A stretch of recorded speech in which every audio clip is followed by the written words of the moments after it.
Thanks again to everyone who has joined our new Facebook group. Today we're going to be going over foundations for scaling your business.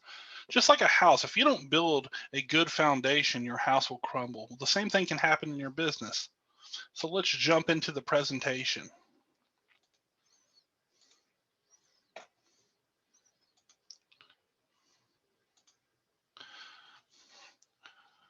So most of you here have your own business. Some of you are starting your own business. Some of you have started businesses before, you scaled businesses before. So I want to start from the ground floor and work our way up in creating a scalable business. So the first thing is foundation. Like I said before, if you don't set this right, your whole house, your whole business can crumble. So let's look at a few different avenues that you need to set up to create a structured foundation for your business. First, you have to look at your market. What market are you going after? Are you going to say, well, this product is for everyone? This service, this coaching program is for everyone in the world? Or do you want to take a niche down approach?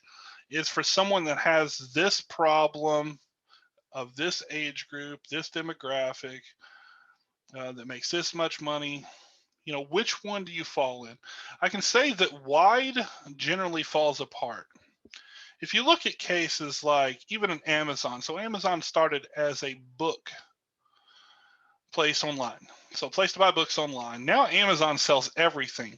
So their game plan was wide, but they started with a niche.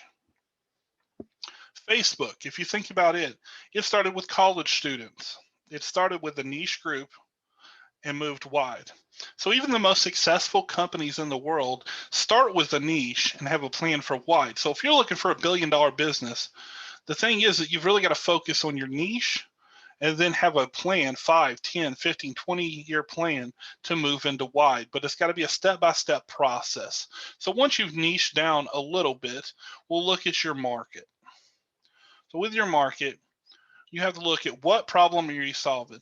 I've talked to several entrepreneurs that were newer, starting small businesses or new e-com businesses, even affiliates that are selling products, and they don't know what problem they are solving. So if your market doesn't have a problem that you're actively solving and that you can prove how you're solving it, why would they buy your product? Next thing, who are you solving it for? Then you've really got to break down the who. Who are you selling it to? The next thing, who will buy it? So if you're selling it to businesses, so you're a B2B company, who is the buyer for that product? Maybe for selling it to households, is it the husband or wife that would generally be the buyer? If it was like baby attire, things for the baby, it's usually going to be the female. Now, sometimes the guy, the dad will buy it, usually because his wife has made him buy it. But other than that, usually it's going to be the female. So you have to look at who's going to buy it, because that's going to help you kind of put together your ads and your messaging towards it. Next, how much can you charge? Well, you usually don't walk in with a product, a service, coaching program, and know exactly what you're going to charge. Now, affiliates generally have a structured price that they have to give, but you never generally know for a fact how much you can charge. So you start at one rate, you move up, you move up, you move up, and then you see that it's dropping off, and then you eventually find that happy median. So that's really the way. I mean, other times I've talked to Gartner, and Gartner suggested that you look at your overall value. So how much money are you saving them? How much money are you making them? And you're going to take a percentage of that. So for X, you will get Y. So that's another good way to look at how much to charge. But at the beginning, it's hard to really know where you're going to charge. Very rarely do you see a product in the market that starts at one price and stays at that price for the life of the product.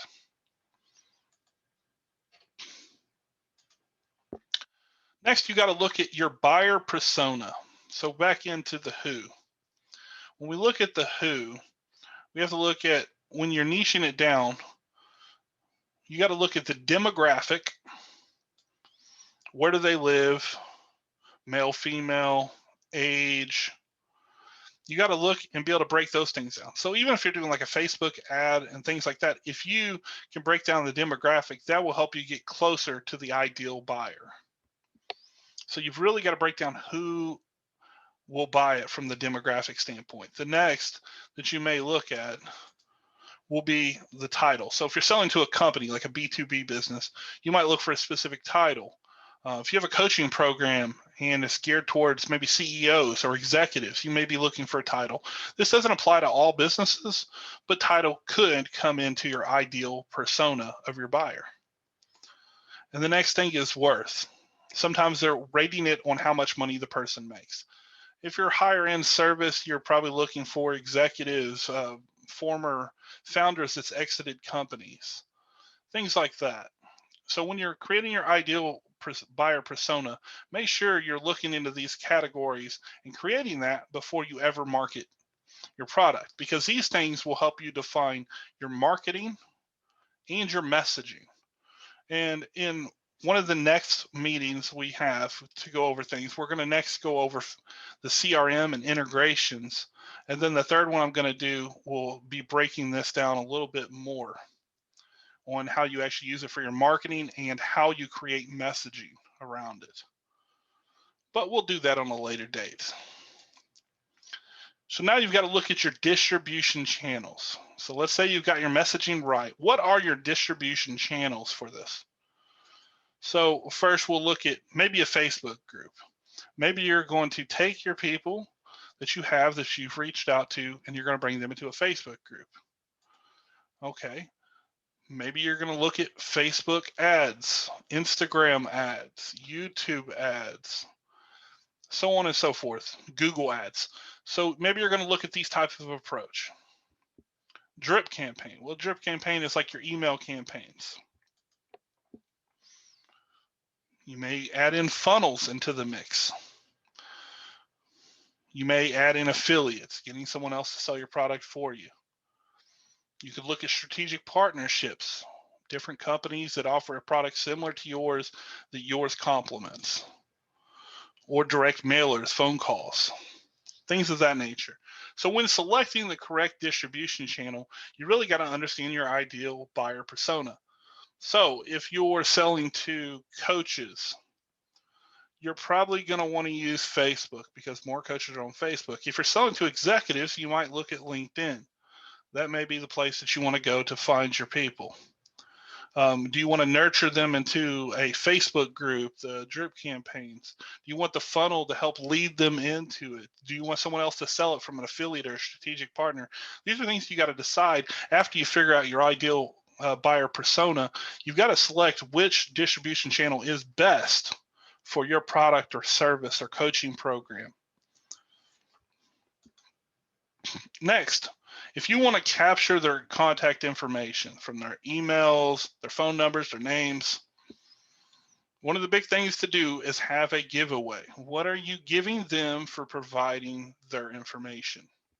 So giveaways could be an ebook. So maybe you've taken a bunch of different problems and you've created all these different content pieces around it and you turn it into an ebook. It sounds really hard, and we just went through ours, which, just to let everyone know, within the next few weeks we'll be releasing our guide to lead generation, lead qualification, and we'll be releasing an ebook of how to scale any business. It'll be free. So we're going to provide ebooks, but to do an ebook, it's really not as hard as you think. Maybe find 5 different topics that your ideal buyer has as a problem. With each one of those, create 10 pieces of content for each one. Take that and put it all together, make a title page, create a book cover, which you can do on Canva for free. Maybe put an index in it, depends how large it is. And then you can package it up into a PDF, convert it from your Word file to a PDF, and boom, you've got your first ebook. It's not as hard as you normally may think it would be.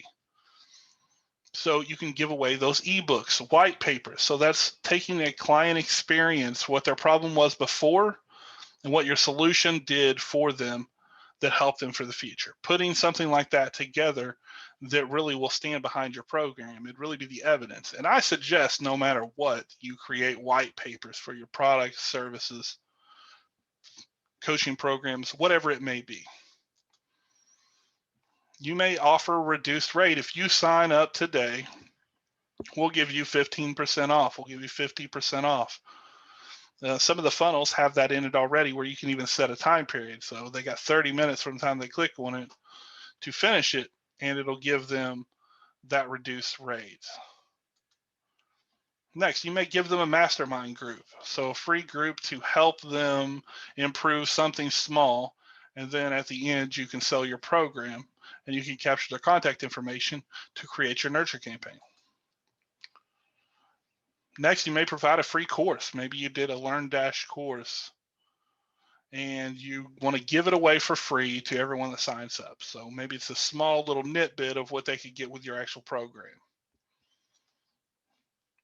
So those are the ways you can do it. Next, after you capture the contact information, you've got to start nurturing these people.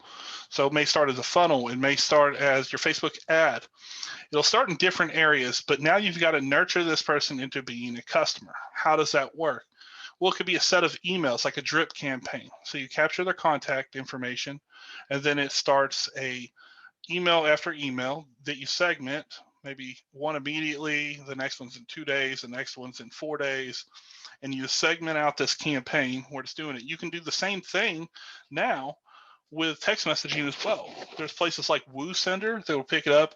It'll actually has conversational AI built in, so it can actually have the conversation with the person to actually lead them to a sale, and it can follow up with them automatically.